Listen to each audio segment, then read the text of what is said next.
They found Caleb huddled beneath a cedar root, alive but trembling. That was the answer to the question they'd been asking for weeks. But new questions quickly followed.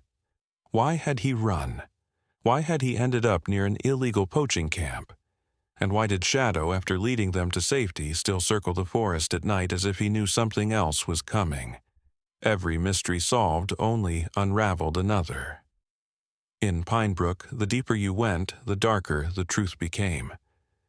Before we begin this unforgettable story, would you mind sharing where you're from in the comments?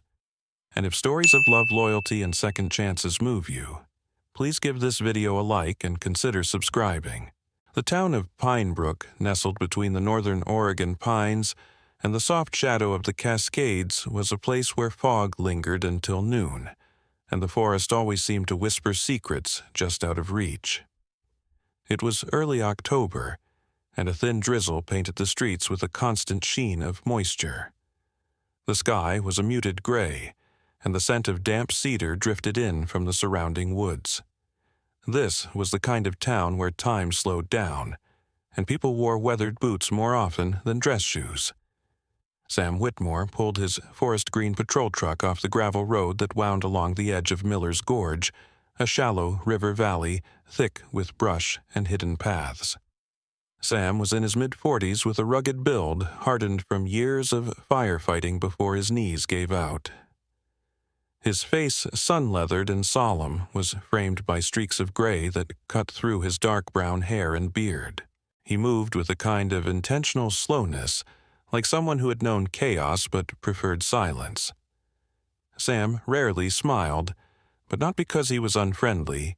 He just believed that words like fire should be used sparingly and with purpose.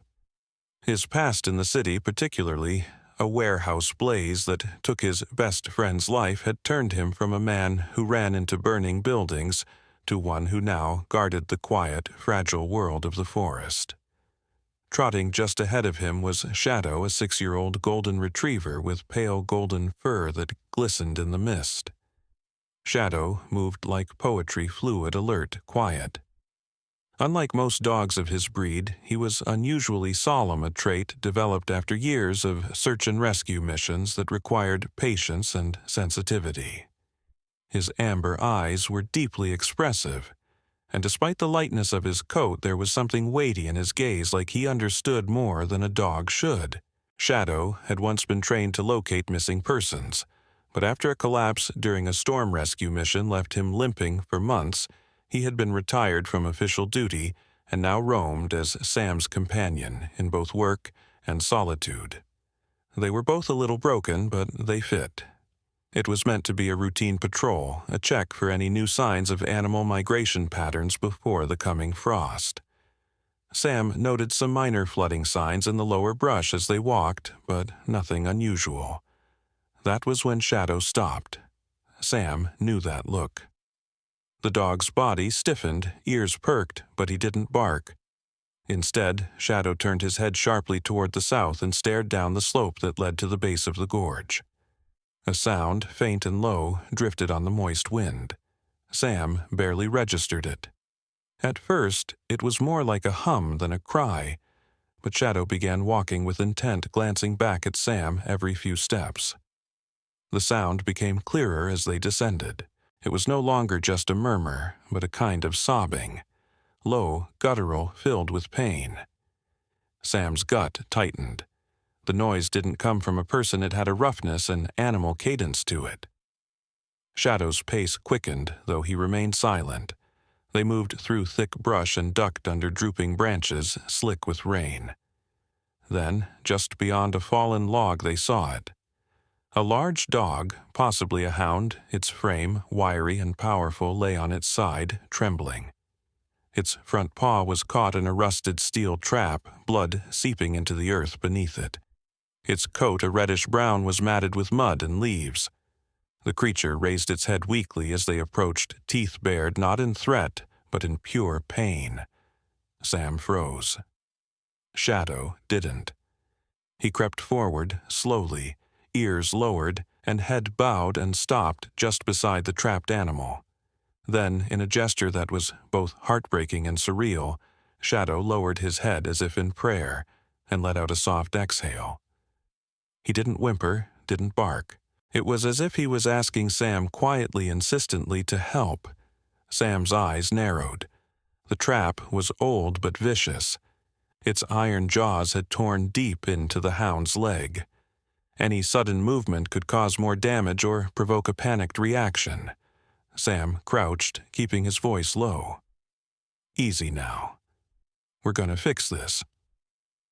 Working quickly but carefully, Sam removed his gloves and fished out a small crowbar from his belt pouch. The rain made everything slippery, but years of emergency rescue had taught him how to work with shaking hands.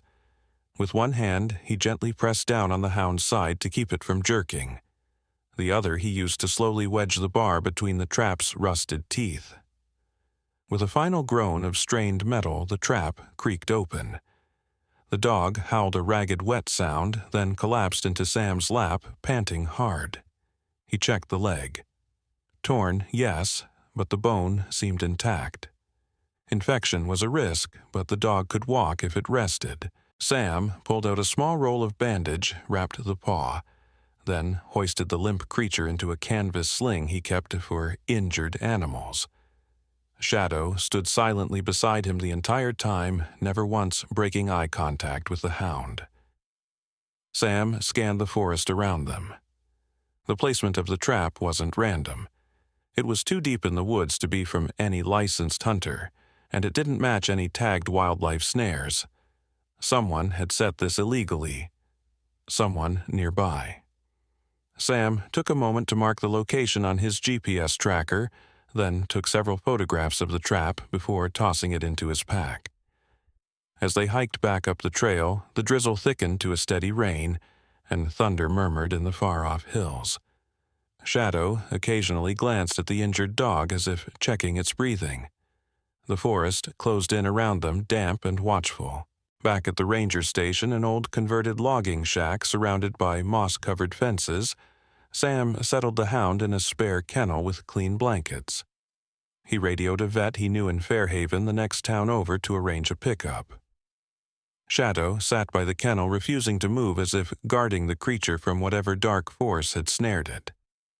As Sam filled out the incident report inside the main office, the door creaked open, and a teenage girl stepped in.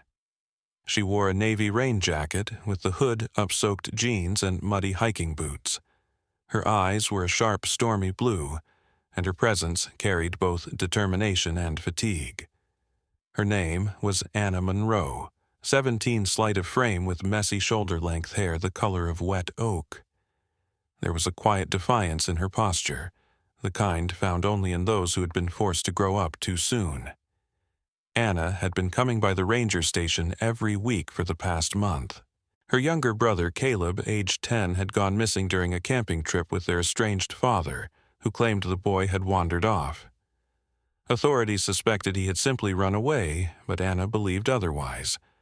Her relationship with her parents was fractured since the divorce. She had practically raised Caleb herself. Losing him felt like losing everything she had left. She stepped inside, dripping, and asked any updates. Sam shook his head slowly. Not yet, Anna.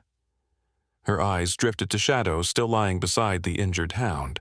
For a moment, the intensity in her face softened. "That's your dog," Sam nodded. Anna crouched beside Shadow.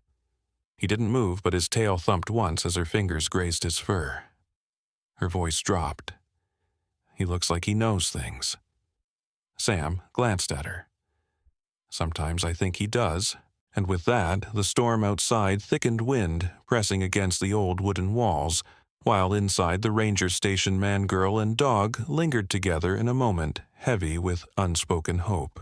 The morning light in Pinebrook was silver and sharp, slicing through the mist like a blade. After the stormy night, the air smelled of wet pine and overturned earth. Rain still clung to the forest canopy in fat drops that fell intermittently, tapping softly on Sam Whitmore's truck as he pulled off the same gravel road leading toward Miller's Gorge. He parked beneath a slope where yesterday's rescue had taken place. the rust-colored leaves blanketing the path like a silent warning. Shadow was already out of the truck before Sam killed the engine. The golden retriever's posture was different today. Not the slow, steady patrol trot Sam knew, but something more driven. Shadow moved low and fast-nosed to the ground, tail stiff. Sam narrowed his eyes. "You remember," he muttered under his breath. Sam was returning to the site of the old trap. Something about it had gnawed at him all night. Too deep into the woods. Too freshly baited. He couldn't let it go. With Shadow leading, they moved off trail, cutting through dense underbrush, the sun barely touching the forest floor. As they neared the creek bed, Shadow stopped and barked once short and sharp. Not his usual way, and Sam knew instantly that something new had been found. The trap from yesterday had been removed, but the moss and pine needles where it had been were freshly disturbed again, as if someone had returned maybe to reset it. Sam crouched and brushed aside the debris.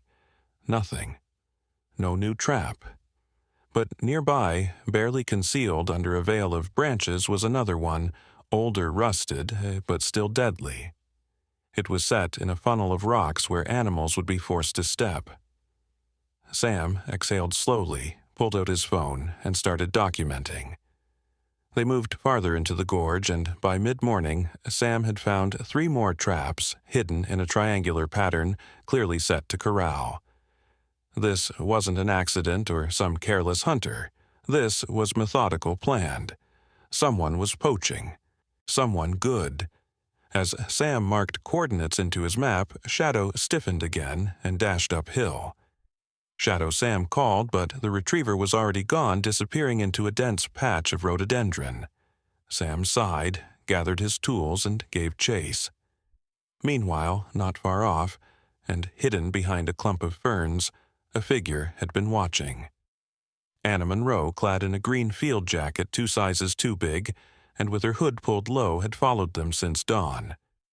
She'd waited at the ranger station, watching the truck pull out before she tailed them quietly on foot. Her boots were too light for this terrain, but she moved quickly, driven by something beyond logic. Anna's reason for following wasn't blind hope. It was instinct. Shadow had done something yesterday, a look, a pause that made her believe he knew something. Maybe it was desperation, or maybe it was the way the dog watched the trees, like he expected to find someone lost inside them. She had no faith in her parents, no hope from the local sheriff's office. But Shadow might lead her to Caleb. As Sam and Shadow moved ahead, Anna kept her distance, ducking behind trunks and kneeling in moss. It was when Shadow suddenly stopped, then doubled back in a new direction, that Anna made her mistake. She shifted her weight to a mossy ledge above the tree line, trying to get a better view. The stone beneath her gave way with a sudden crack.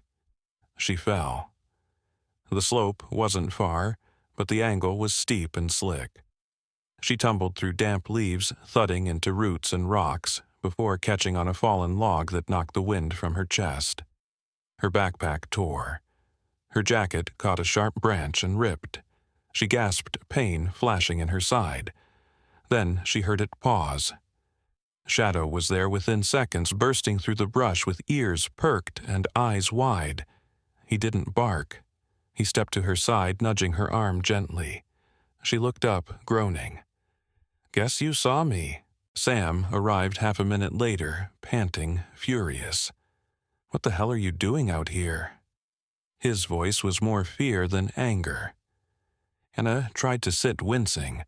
"I just thought—" Maybe Shadow knew where Caleb Sam's face changed.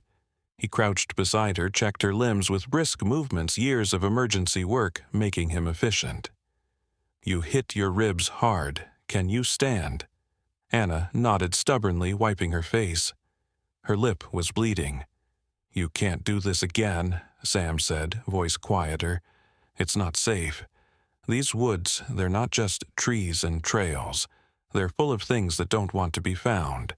She looked at him, eyes defiant. Neither does Caleb. There was silence. Shadow stood between them, tail still waiting. Sam helped her up, and they sat beneath a leaning cedar for a moment while she caught her breath. The forest felt bigger suddenly, more alive and more dangerous. A light breeze shook droplets loose from above. Shadow walked in a slow circle around them, nose twitching. After a pause, Sam said, "There are more traps.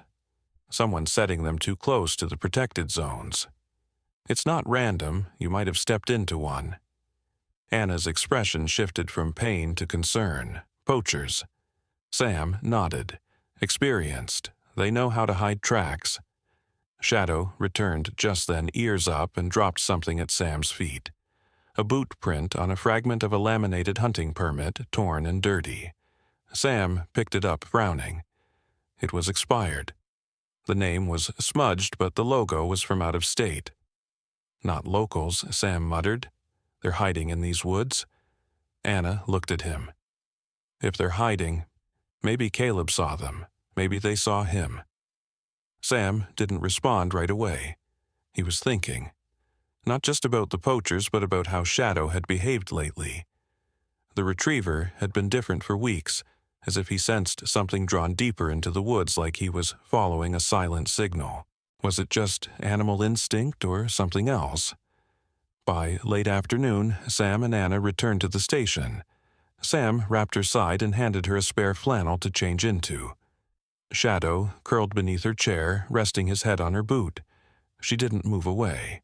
Sam uploaded the photos and marked the trap coordinates into the shared forest department system, but he didn't submit the full report yet. Not until he knew more. Not until he understood what Shadow was really chasing. Outside, the sky darkened early. Pine Brook evenings were short and heavy with fog. In the distance, coyotes called. Anna dozed in the station's old leather chair, Shadow breathing softly beside her. Sam sat at the window watching the line where forest met field. Somewhere out there a boy was missing. A dog was leading, and something in the woods was watching all three of them. The sky over Pine Brook was no longer gray, it was orange. Smoke bled into the dawn light, casting a dull, apocalyptic haze over the town. The wind had shifted sometime before sunrise, carrying with it the sharp, dry scent of burning resin.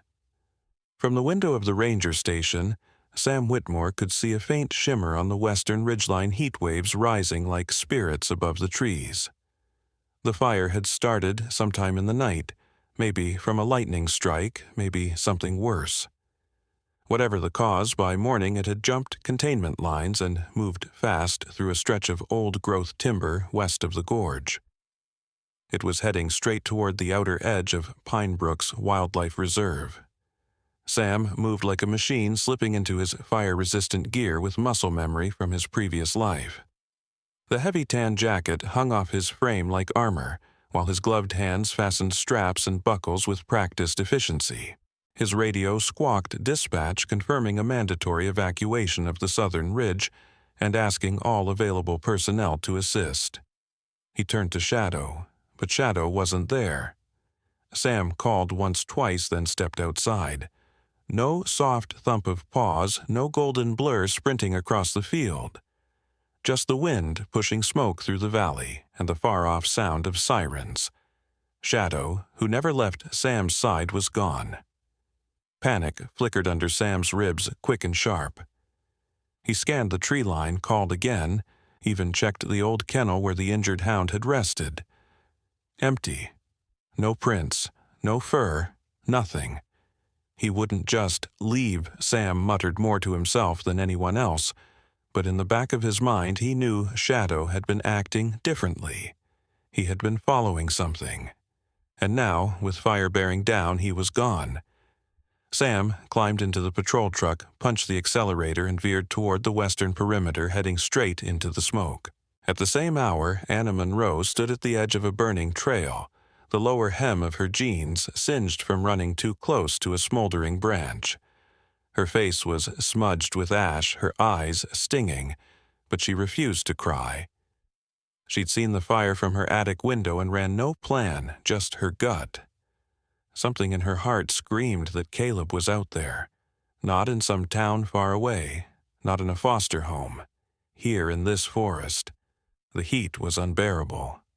Pine needles burst into flame just from the wind-blown embers, and the ground cracked beneath her boots as dry roots ignited from below.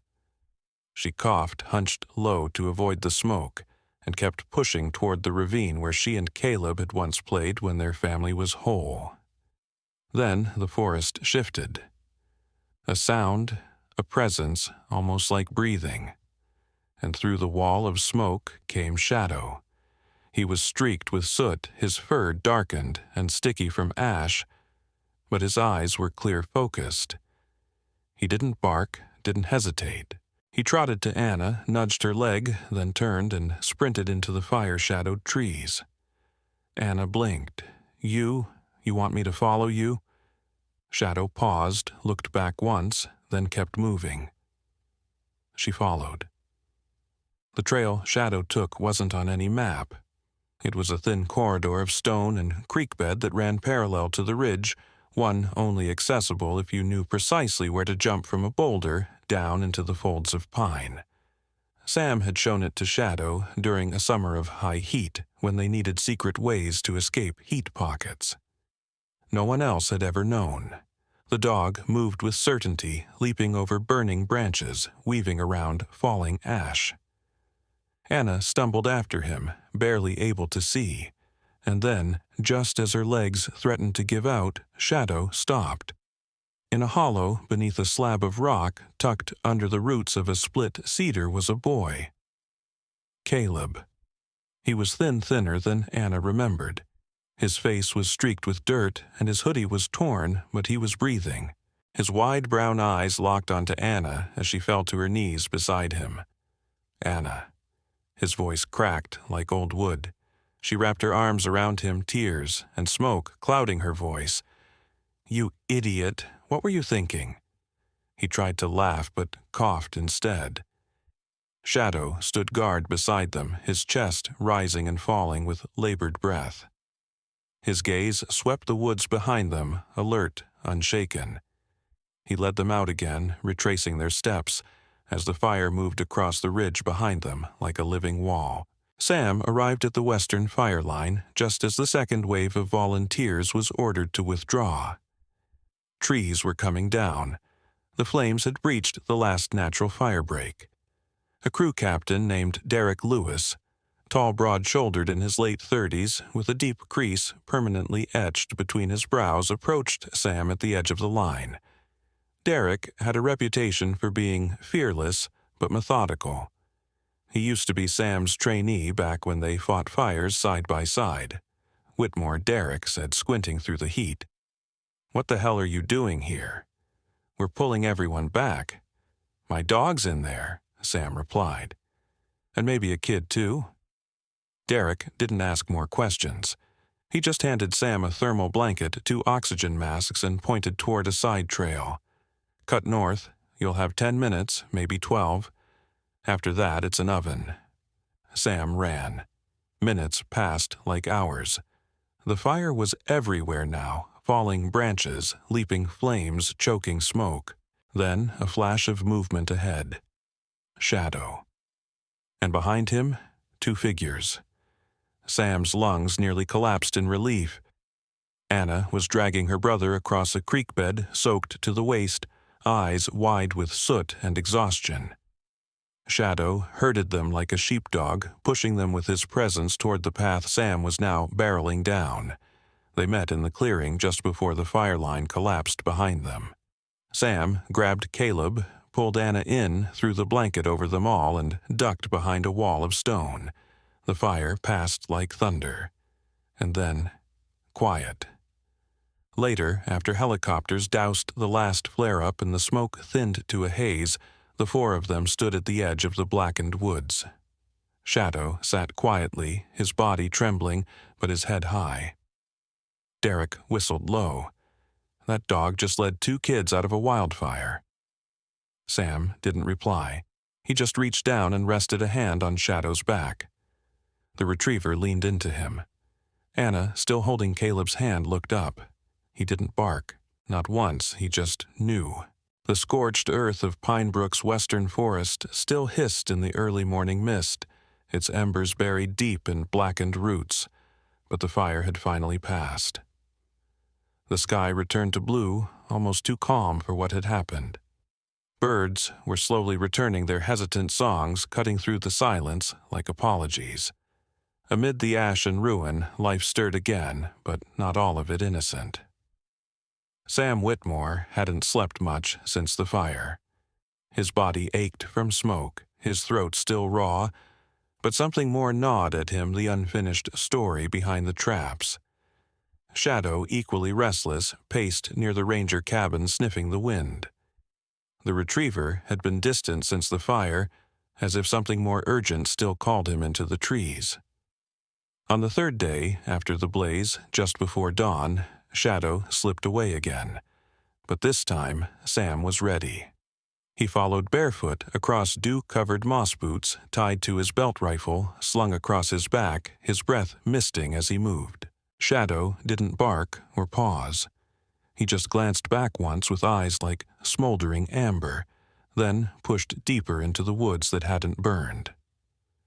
They walked for miles, the trees thicker, the air colder. Shadow led them off trail through thickets and over creeks to a glade Sam had never mapped, hidden beneath a canopy of interwoven cedar and pine. There, in the dim light filtered through branches, lay the truth. A camp. It wasn't large 4 tents, a rusted fire pit crates covered by green canvas, and a wooden rack stacked with tools no camper should carry. Steel-jawed traps, wire snares, modified tranquilizer rifles. Nearby, a field of bones, small skulls, splintered femurs, antlers stripped of velvet, half buried under leaves. Sam's pulse quickened. He ducked low behind a tree. Shadow stood still, head high, body tense but silent. The dog didn't growl. He only positioned himself between Sam and the camp, his stance clear. There were people here, and they were dangerous. Sam reached for his radio. Unit 2, requesting backup at coordinates 4431, N 123.15, W, possible poaching site. No contact, yet approaching perimeter. Over. He waited. The radio crackled, then silence. Sam didn't dare repeat. Instead, he motioned Shadow to stay and circled wide, moving through thick underbrush until he found a better vantage point. 2 figures emerged from the nearest tent. One was short and wide, wearing a heavy camo jacket and carrying a machete. The other, taller, lean, with dark blonde hair pulled under a gray beanie, spoke low but sharply. His voice was gravel but familiar. Sam narrowed his eyes.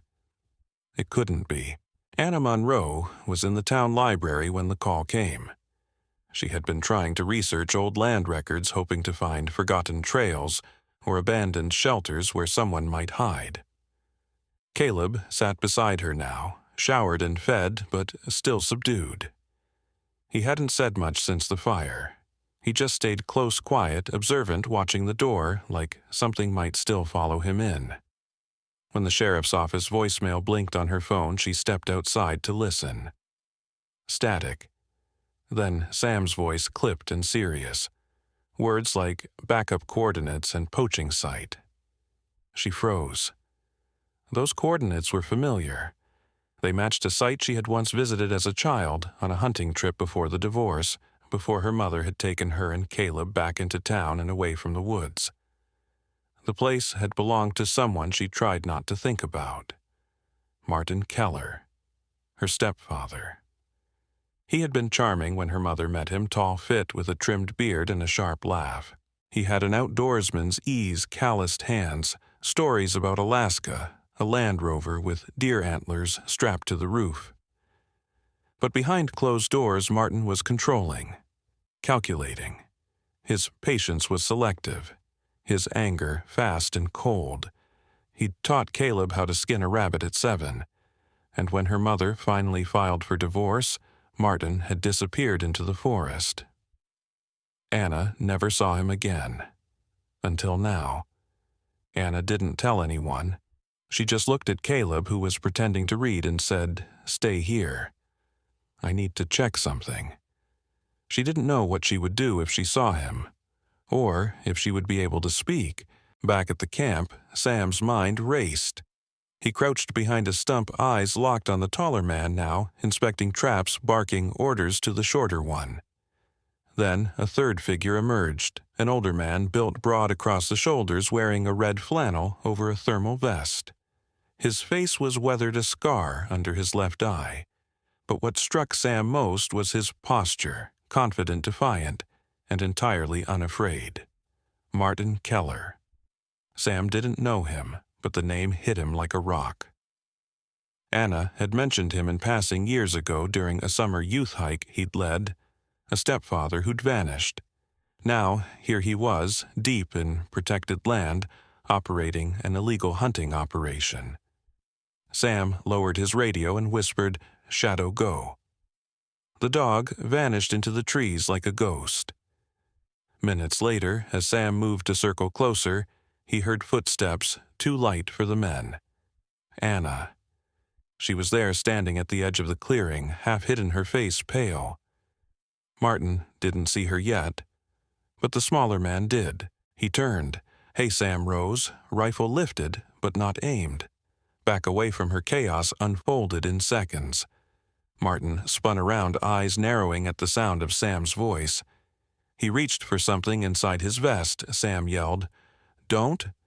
But before anyone could move, a low growl echoed from the trees. Shadow burst from the underbrush, teeth bared, positioning himself again between Sam and the poachers. And in the still that followed, Anna stepped into view.